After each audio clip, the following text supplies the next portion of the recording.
Let me just start off by saying I don't believe everything that I read. And I only say that because there are always a couple of comments on the video after I'll do a transfer roundup, a transfer rumours gossip show, which will say, don't believe everything you read. I don't. And I often say, I don't believe this.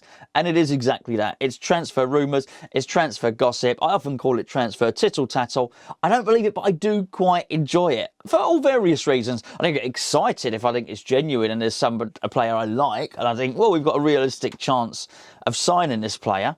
I think I sort of enjoy it if it's just something out of the blue. And I enjoy it for different reasons if I think it's complete and utter rubbish, because I think actually that's just quite a funny story, which is clearly not true. And we got one of those coming up in a minute. As you'll see from the title, the headline is that West Ham inserted, careful, £100 million buyout clause into Declan Rice's contract when he signed his contract. Okay. I don't believe it. So there you go. I've started off with, I don't know where the stories come from. Well, I do. It's come from tribal football, but I don't know where they got this story from. I just sort of got to cast my mind back to when Declan Rice signed his contract. Now, if you remember, there was a bit of to-in and fro-in. It was quite protracted. It took a little while longer than we'd have hoped. There was the whole England-Ireland thing going on. But I certainly do remember that initially the deal wasn't signed because I think the offer we made wasn't particularly attractive, but it was ratcheted. It was, if you play 20 first-team games, then we'll raise it. You know, another 20, we'll raise it again, What we didn't do is say, Declan, you're a future first-team player, future captain, here's 80 grand a week. That didn't happen. So my point is we kept the threshold in terms of the wages very, very low. Now, I think we probably should be looking to renegotiate that now if Declan would sign. But my point is, I didn't ever feel at any point during those negotiations that anybody was saying this is a £100 million player, so we'll insert a £100 million buyout clause. Because if they did insert a £100 million buyout clause, then surely Declan and his representatives would turn around and say, well, hold on a second. If you're valuing me at 100 million, then don't give me 20 grand a week. I don't even know what he was earning, but you know what I mean, with something like that. So I just don't believe it, really, because why would that have been put in there at that amount? Who benefits from this being out there? I don't know. It might just be tribal football making up a story. It certainly doesn't do West Ham any harm having it known that Declan is worth 100 million or that he has a buyout clause for 100 million, because what it does, well, two things. If we want to sell him, which I hope we don't, and I don't want us to sell him, then it encourages people to come in with higher offers. If we don't want to sell him, then it puts people who might have been an R in. If Liverpool have got...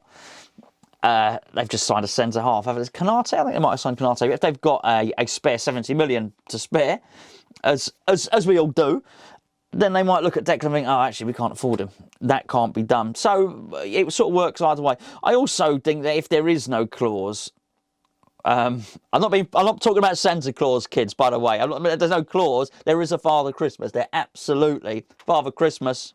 Absolutely, 100%. That's not the clause I'm talking about. But if there is no clause inserted into his contract, then it's very easy for all the agents and everybody will know it. So it'll go around the grapevine very, very quickly, which is Declan doesn't have this. Simple as that, really. So interesting, but I think on this score, nothing to see here. I'm going to leave the Ivan Toney thing alone because actually the game's probably being played right now. In fact, I might actually try and Google it. Playoff Championship. There we go. Oh, it's 2-0. Final. Is that the end? No, 65 minutes. 2-0 against Swansea. Can we call that a result? Well, we can't after 65 minutes, clearly. However, it looks like Brentford will go on and win it. Good luck to them, actually. Good luck to them.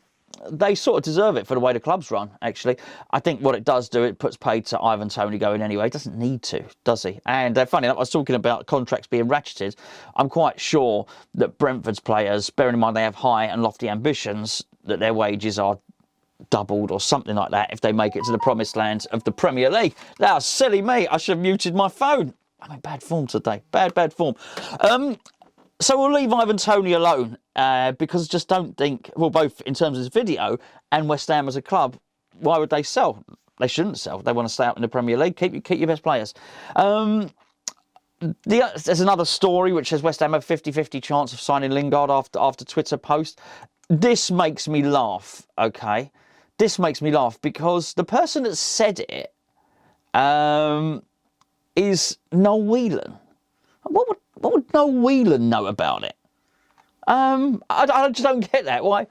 I don't understand why his opinion is valid or carries any more weight than anybody else's. I certainly didn't know he was a confidant of Jesse Lingard, that's for sure.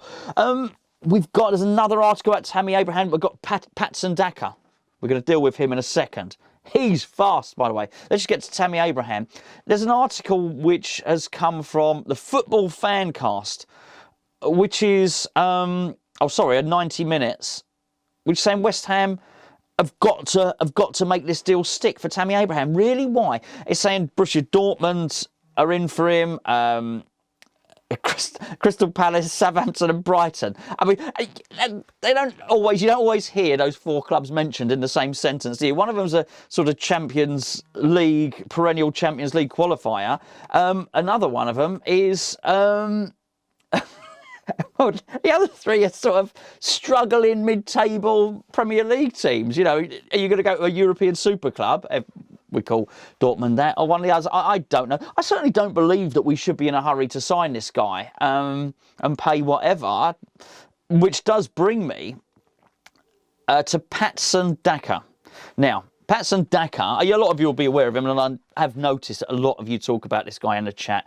He is rapid. He's from RB Salzburg. He's had a very, very good season, scored lots of goals. He's 22.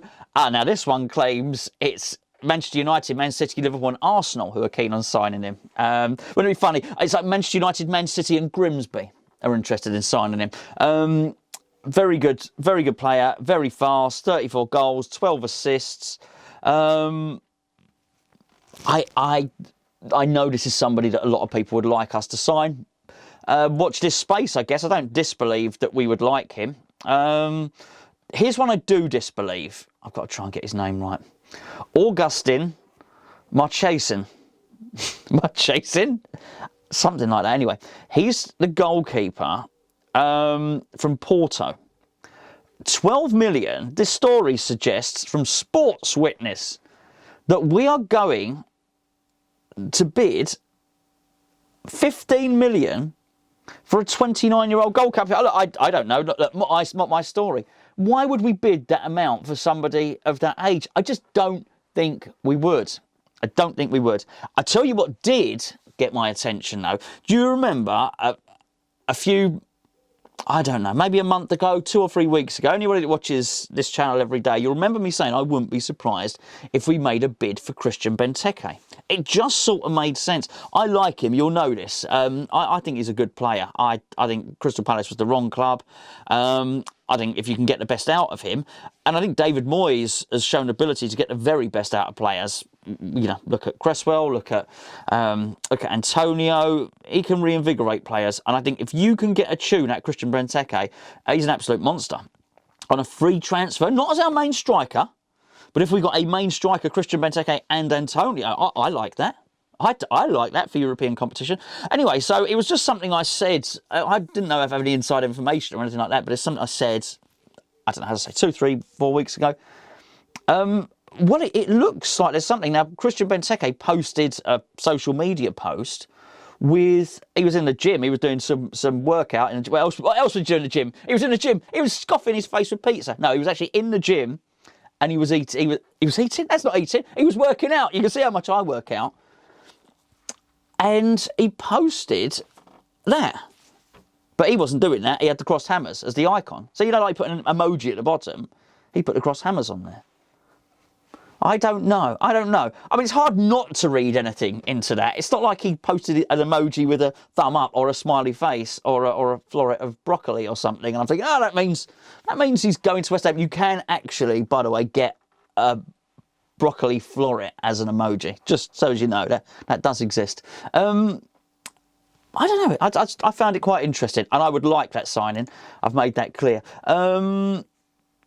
West Ham could find the next Antonio in Besiktas Carl Larin. I think we've covered this. I won't go into it. I don't believe it. I do not believe this at all. I just don't. This always happens. We always... Say it again. Besiktas. I think I did it all right the first time, didn't I? When I'm not thinking about it, I can say the name of the club. Anyway, I just don't think so. I don't think this is a goer. Why would we? I did like Chuck Wheezy, though, and we saw him play. Anyway, that's it. That's your transfer gossip for today. Enjoy the Champions League. I might even watch that later. Enjoy the Champions League. Should be interesting. Brentford, should we just check again? It's still 2-0, 72 minutes. I think it's safe to say Brentford going up. Maybe... No, they're not. They're not. They've done all right, really, you think about it. They sold Mopai to Brighton, sold Watkins to Aston Villa, and they still get promoted to the Premier League with a striker who's pretty damn good. A really good business, that club. Anyway, congratulations early to Brentford. I am going to watch the Champions League. Watch this space. I'm on the Champions League. Watch this space. This transfer stuff is going to... I say it's going to run and run. I wouldn't be surprised because you can't... I don't think we can sign anybody until the start of June. So at the moment, and it's nearly the start of June, at the moment, it's tittle-tattle. But the tittle-tattle could turn into firm facts very, very soon.